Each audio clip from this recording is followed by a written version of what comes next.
भाग 9 रात्र 8वी क्षमेविषयी प्रार्थना। बाहेर पिठूर चांदणं पडलं होतं। मंदिराच्या गच्चीवर सारी मंडळी बसली होती। दूरचा नदी प्रवाह चांदीच्या प्रवाहासारखा दिसत होता। नदीला विश्रांती माहितीच नाही, सारखं वाहणं तिला माहिती। तिची प्रार्थना, कर्ममय प्रार्थना सारखीच 24 तास सुरू असते। कर्म करत असताना ती कधी गाणी गुणगुणते, कधी हसते, खेळते, कधी गंभीर होते, कधी रागानं लाल होते। नदी म्हणजे एक सुंदर आणि गंभीर गूढ आहे। श्याम त्या नदीकडे पाहत उभा होता। सृष्टी सौंदर्य श्यामला वेडं करायचं।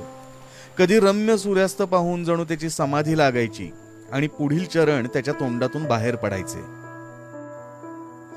राहुनी गुप्त मागे करितोसी जादूगरी, रचितोसी रंगलीला प्रभू तू महान चितारी।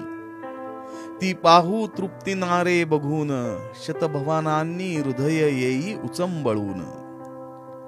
यावेळेसही त्याची अशीच समाधी लागली होती का? राम त्याच्या जवळ गेला आणि म्हणाला, श्याम, सारी मंडळी आली, प्रार्थनेला चल, सगळेजण वाट पाहतायत।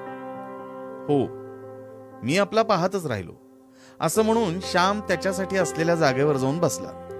प्रार्थना झाली आणि गोष्टीला सुरुवात झाली। मित्रांनो, प्रत्येक गोष्टीत संस्कृती भरलेली आहे। प्रत्येक जातीची विशिष्ट संस्कृती असते। सर्वांची मिळून राष्ट्रीय संस्कृती होत असते। प्रत्येक चालीरीतीत संस्कृतीचा सुगंध भरलेला आहे, तो ओळखला पाहिजे। आपल्या साऱ्या चालीरीतीत आपण लक्ष घातलं पाहिजे। काही अनुपयुक्त चाली असतील तर त्या सोडून दिल्या पाहिजेत, परंतु संस्कृतीचं संवर्धन करणाऱ्या चाली मरू देता कामा नये। आपल्या देशातील, आपल्या समाजातील प्रत्येक आचार म्हणजे एक शिकवण आहे। आमच्या घरी अशीच एक पद्धत होती की रोज दुपारच्या मुख्य जेवणाच्या वेळी प्रत्येकानं श्लोक म्हणावा याचा। जेवताना श्लोक म्हटला नाही तर वडील रागे भरत। वडील आम्हाला श्लोकही सुंदर सुंदर शिकवत असत। मोरोपंत, वामन पंडित यांचे सुंदर श्लोक आणि कविता ते शिकवत असत। तशीच इतर स्तोत्रे, भूपाळ्या, श्लोक वगैरे शिकवीत। पहाट झाली की वडील येत, आम्हाला उठवत, आमच्या अंथरुणावर बसत आणि आम्हाला भूपाळ्या, श्लोक वगैरे शिकवू लागत। आम्ही अंथरुणातच गोधड्या पांघरून बसत असू। माझ्या लहानपणी आमच्याकडं ब्लँकेट नव्हतं। गोधडी, पासोडी किंवा आईची चौघडी हेच पांघरून आणि अंथरुण असायचं। गणपतीची, गंगेची वगैरे भूपाळ्या वडील शिकवीत। कानी कुंडलाची प्रभा, चंद्र सूर्य जैसे नभा हे चरण आजही मला मधुर वाटतात। वक्रतुंड महाकाय, शांताकारं, वसुदेव सुतं देवं, कृष्णाय वासुदेवाय वगैरे संस्कृत श्लोक। तसंच गंगे गोदे यमुने, कृष्णानुजा सुभद्रा, कुंकुमंडित जनके, देवी म्हणे अनार्या, ये रथवरी झणी यदुराया, असा येता देखे, मारावा मजला, अंग वक्र अधर धरी पावा वगैरे आर्या आणि श्लोक ते शिकवत। हे श्लोक आम्हाला लहानपणी पाठ होत। रोज एखादा नवीन श्लोक ते शिकवायचे। वडील नुसते तोंडपाठ नसत करून घेत, तर अर्थ सुद्धा सांगायचे। सौमित्र म्हणजे कोण असं ते विचारित। आम्हाला सांगता आलं नाही तर ते पुन्हा प्रश्न विचारित। लक्ष्मणाची आई कोण? आम्ही सांगावे सौमित्रा। मग सौमित्र म्हणजे कोण?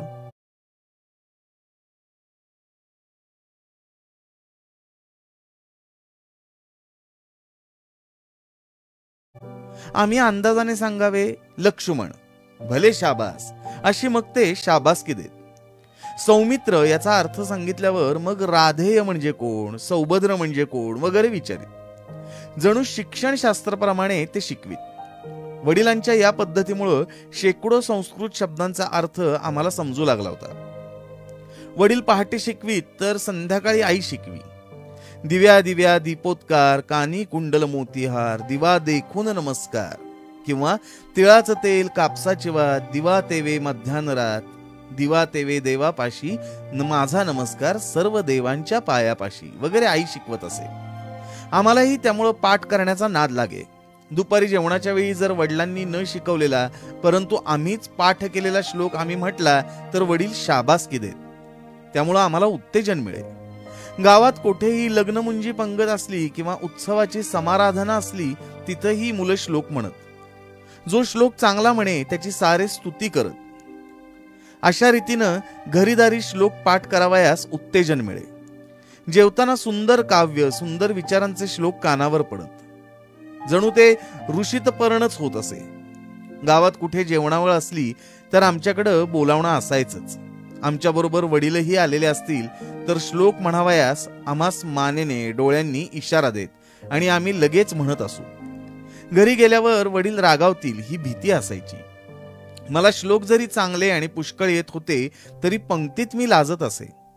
माझा आवाज फारसा चांगला नव्हता आणि सभाधीटपणा सुद्धा नव्हता. लहानपणापासून मी समाजाला आणि समाजाच्या टीकेला भीत असे.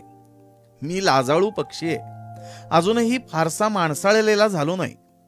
मी लगेच कावरा बावरा होतो. श्लोक म्हणत असता कोणी हसला, कोणी टीका केली तर मला वाईट वाटे. परंतु वडील जवळ असले म्हणजे मुकाट्यानं म्हणावयास लागे. तिथं गत्यंतर नसे. त्या दिवशी गंगू आप्पा ओकांकडे समाराधना होती. त्यांचा आमचा फार घरोबा. आमच्याकडं आमंत्रण होतं. माझे वडील बाहेरगावी गेले होते. दुसऱ्याच्या घरी जेवावयास जाण्याची मला लहानपणापासूनच लाज वाटत असे. परंतु कोणीतरी गेलेच पाहिजे होते. हजेरी लागलीच पाहिजे, नाहीतर तो उर्मटपणा, माजोरेपणा दिसला असता. त्यांचं मन दुखावलं असं झालं असतं. वडील घरी नसल्यामुळं माझ्यावर जेवावयास जाण्याची पाळी आली. दुपारी स्नान सांगणे आले आणि थोड्या वेळाने मी जेवावयास गेलो. कणे रांगोळ्या घातल्या होत्या. केळीची सुंदर पानं होती. मी एका आगोतलीवर जाऊन बसलो. उदबत्त्यांचा घमघमाट सुटला होता. उन्हाळ्याचे दिवस होते म्हणून पाण्याच्या मोठ्या हंड्यांना बाहेरून फडकी लावलेली होती आणि पाण्यात वाळा टाकलेला होता. घरोघरचे कोणी आले का नाही याची चौकशी झाली. जो येणार असून आला नसेल त्याच्याकडे हातात पळीपंचपात्र देऊन एखाद्या मुलाला पाठवण्यात येई. सारी मंडळी आल्यावर पानप्रोक्षण झाले आणि हर हर महादेव होऊन मंडळी जेवायला बसली. मी मुकाट्यानं जेवत होतो. श्लोक म्हणावयास सुरुवात झाली. मुलांनी श्लोक म्हणण्याचा सपाटा चालवला. कोणाकोणाला शाबासकी मिळत होती. बायका वाढत होत्या. एखाद्या बाईचा मुलगा पंक्तीत जेवत असला तर ती आपल्या मुलाला विचारी, बंड्या, श्लोक म्हटलास का? श्लोक म्हण आधी. श्लोक म्हणणं म्हणजे सदाचार आणि भूषण मानलं जाई. श्याम, श्लोक म्हणणारे, तुला तर किती चांगले श्लोक येतात. तो चैतन्य सुमन नाहीतर डिडिम डिमिन डिमिन म्हण ना. मला आग्रह होऊ लागला. मला लाज वाटायची. म्हणण्याचं धैर्य होईना. बायकायस अगदी, शेजारचे गोविंद भट म्हणाले. सारे मी ऐकून घेतले. दक्षिणेची दिडकी कडीत घालून मी तिला लक्ष करत होतो. इतरांच्या म्हणण्याकडे मी लक्ष दिलं नाही. एक मुलगा सर्वांचं जेवण होण्याआधीच उठला. त्याच्यावर सर्वांनी तोंडसुख घेतले. आधी उठणे म्हणजे पंक्तीचा अपमान असं समजण्यात येई. जेवण झाली. सगळी मंडळी उठली. मी सुपारी वगैरे खातच नसे. वडील फार रागवत सुपारी खाल्ली तर. विद्यार्थ्याने सुपारी विडा खाऊ नये अशी चाल होती. मी घरी आलो. शनिवार असल्यामुळं 2 प्रहरी शाळेला सुट्टी होती. आईनं विचारलं, काय रे, काय होतं जेवायला? भाज्या कसल्या केल्या होत्या? मी सारी हकीकत सांगितली. आईनं विचारलं, श्लोक म्हटलास की नाही? आता काय उत्तर देणार? एका खोट्यास दुसरे खोटे. एक खोटे पाऊल टाकले की ते सावरावयास दुसरे खोटे पाऊल टाकावे लागते. पाप पापास वाढवत असते, दृढमूल करत असते. आईला मी खोटच सांगितलं. श्लोक म्हटला. आईनं पुन्हा विचारलं, कोणता म्हटलास? तो म्हटलेला लोकांना आवडला का? पुन्हा मी खोटं सांगितलं. नेत्री दोन हिरे प्रकाश पसरे हा श्लोक म्हणाला. माझ्या वडिलांना हा श्लोक फार आवडायचा. तो आहेही सुद्धा गोड. मी सारा म्हणून दाखवू का? नेत्री दोन हिरे प्रकाश पसरे अत्यंत ते साजिरे माथा शेंदूर पाजरे वरिवरे दुर्वांकुरांचे तुरे माझे चित्तविरे मनोरथ पुरे देखो निचिंता हरे गोसावी सुत वासुदेव कविरे त्या मोरयाला स्मरे. मी आईला हे सारं खोटंच सांगत होतो. तो शेजारची मुलं आली. एकमेकांच्या खोड्या करावयाच्या, एकमेकांची उणी पाहावयाची, एकमेकांना मार बसवायचा हा मुलांचा स्वभाव असतो. शेजारचे बंड्या, बन्या, वासू सारे आले आणि आईला म्हणाले, यशोदा काकू, तुमच्या श्यामना श्लोक नाही म्हटला. सारे त्याला म्हण म्हण असं सांगत होते, परंतु याने म्हटलाच नाही. श्यामनच मला शिकवलेलं. भरुनी गगन ताटी शुद्ध नक्षत्र रत्ने तो मी म्हटल्यावर मला शाब्बासकी मिळाली. वासू म्हणाला. गोविंदा म्हणाला, असा येत देखे रथ निकट तो श्यामल हरी हा मी म्हटला आणि नरसू अण्णांनी मला शाब्बासकी दिली. आई मला म्हणाली, श्याम, मला फसविलेस. खोटे बोललास? श्लोक म्हटला म्हणून मला सांगितलेस? वासू म्हणाला, श्याम केव्हा रे म्हटलास? बन्या म्हणाला, अरे त्यानं मनातल्या मनात म्हटलं असेल, तो आपल्याला कसा ऐकू येईल? बंड्या म्हणाला, पण देवानं तर ऐकला असेल. मुले माझी थट्टा करत निघून गेली. मुले म्हणजे गावातील न्यायाधीशच असतात. कोणाचे काही लपू देणार नाही. गावातील सर्वांची बिंग चव्हाट्यावर आणणारी वर्तमानपत्रच ती. मला आई म्हणाली, श्याम तू श्लोक म्हटला नाहीस. ही एक चूक व खोटे बोललास ही तर फार भयंकर चूक. देवाच्या पाया पड व म्हण, मी पुन्हा असे खोटे बोलणार नाही. मी मुखस्तंभ तिथेच उभा होतो. आई पुन्हा म्हणाली, जा देवाच्या पाया पड, नाहीतर घरी येऊ दे, त्यांनाच सांगते. मग मार बसेल हो आणि बोलणी खावी लागतील. मी जागचा हल्लो नाही. मला वाटलं आई वडिलांना सांगणार नाही, ती विसरून जाईल.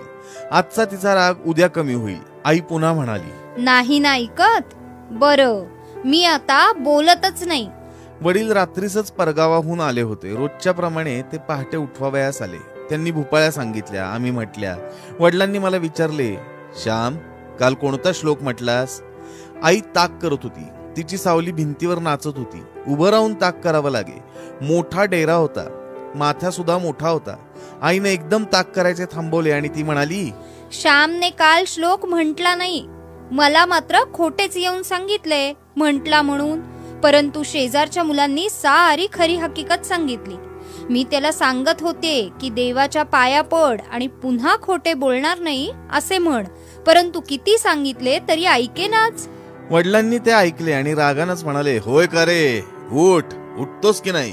त्या भिंतीजवळ उभा राहा. श्लोक म्हटलास का काल? वडिलांचा राग पाहून मी घाबरलो. मी रडत रडत म्हटलं, नाही म्हटला. मग खोटं का सांगितलेस?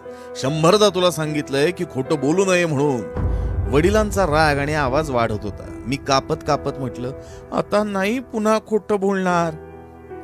आणि ती देवाच्या पाया पड म्हणून सांगत होती तर ऐकले का नाहीस? आई बापांचे ऐकावे हे माहित नाही वाटते. माजला सोय रे. वडील आता उठून मारणार असं वाटू लागलं. मी रडत रडत आईजवळ गेलो आणि आईच्या पायावर डोकं ठेवलं. माझे कडत कडत अश्रू तिच्या पायांवर पडले. आई आई मी चुकलो, मला क्षमा कर असं मी म्हटलं. आईच्यानं बोलवे ना. ती वात्सल्य मूर्ती होती. विरघळलेल्या ढेकळाप्रमाणे माझी स्थिती झालेली पाहून तिला वाईट वाटले. परंतु स्वतःच्या भावनांना आवरून ती म्हणाली, देवाच्या पाया पड हो, पुन्हा खोटे बोलण्याची बुद्धी देऊ नकोस असे त्याला प्रार्थून सांग. मी देवाजवळ उभा राहिलो. स्फुंदत देवाला प्रार्थून लोटांगण घातलं. नंतर मी पुन्हा भिंतीजवळ जाऊन उभा राहिलो. वडिलांचा राग मावळला होता. ये इकडे ये असं ते मला म्हणाले. मी त्यांच्या जवळ गेलो. त्यांनी मला जवळ घेतले, पाठीवरून हात फिरवला आणि ते म्हणाले, जा शाळा आहे ना आज? मी म्हटलं, आज रविवार, आज सुट्टी आहे. वडील म्हणाले, मग नीट जरा हवं तर का शेतावर?